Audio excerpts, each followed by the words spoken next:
At ayan nga, habang nagmumotor ako ay meron ako nakitang eroplanong babagsak. Ay buti na lang lumagpas, kinabahan ako dun ah. Yo, what's up? Balugs Vlog 2.0.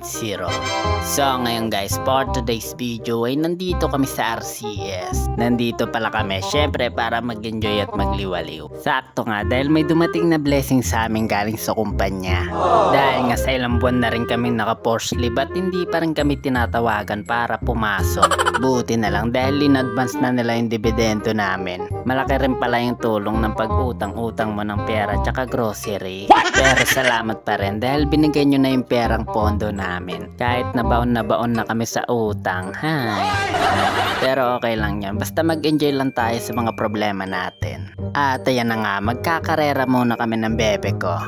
Di ko nga alam kung ano ba tong gamit kong motor, kung big bike ba o si Bumblebee.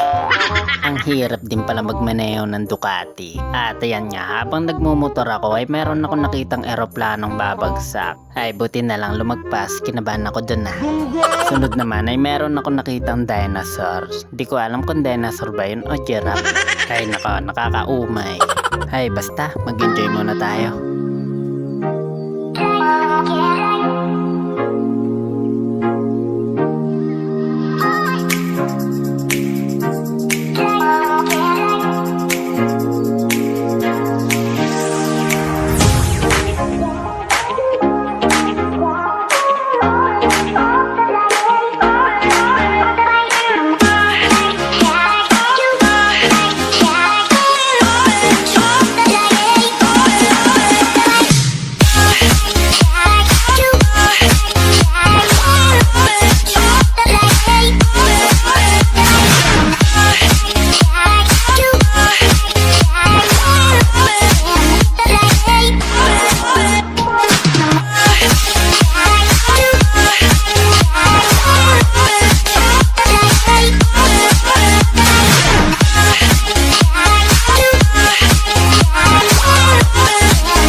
Oops, bago nyo scroll guys, paki-like and share ng video at paki-follow na rin ang ating Facebook page. Thank you and God bless.